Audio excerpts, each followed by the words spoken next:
Now, this topic is on how you get things done when you've got a project to do. Now, I believe you've had a rather challenging project to fit in with all the 50 million other things you do. How did you make time? How did you make it happen? Look, so what you're speaking about is a chapter of a marketing book called It's That Easy, Online Marketing 3.0.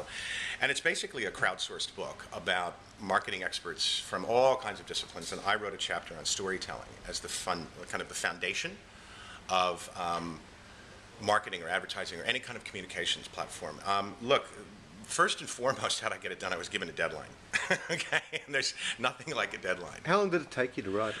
It actually took me all in a few hours. Really? Yeah, I mean, it was about 5,000 words, and I write pretty quickly and things like that. But I think that if it had been a different type of project that required tons of research and tons of sightings and sources, and I'm talking about writing, I mean, it could be any other project, but in this case, it was a subject that I have studied my whole life and practiced my whole life. But it still came down to just sitting down and getting it done. And I have been surrounded my entire life by people who are just complete schedule, monsters. I mean, they have their to-do lists and their task lists and their calendars and their, they say, I'm going to allocate this much time to this and this much time to that. Bless their hearts, I don't know how they do it, because I can't. I just kind of go, other than meetings and things that are in the calendar that are very tactical, when it comes to putting energy and resources and time into something, I kind of go with a feel. What do you mean a feel? You've got to feel when you have the energy and the resources and the headspace to do it.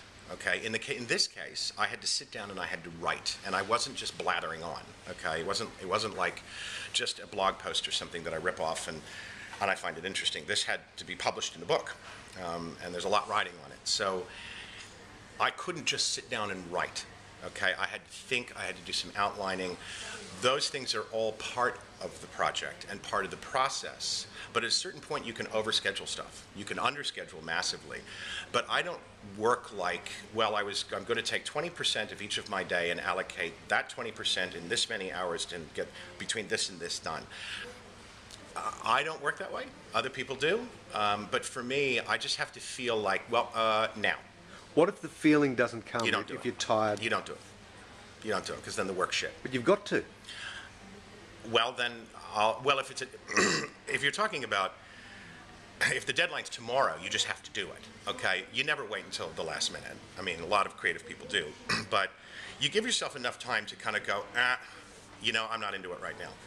So, but I think that having done this for so long, I kind of know when, in advance of the deadline, I can really call upon that energy and go do it.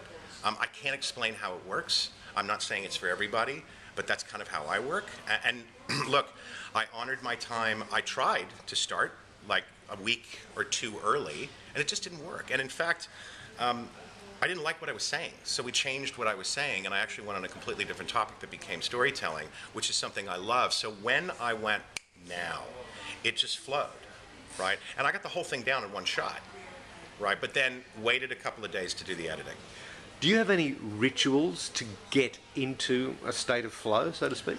I think the rituals come from a lot of the things that we've been talking about in the past, which is about honoring your own time, the rest, knowing yourself really well. I mean, there's sometimes you just have to do stuff, and it doesn't matter how sick or bored or tired or over it or rushed you are or whatever.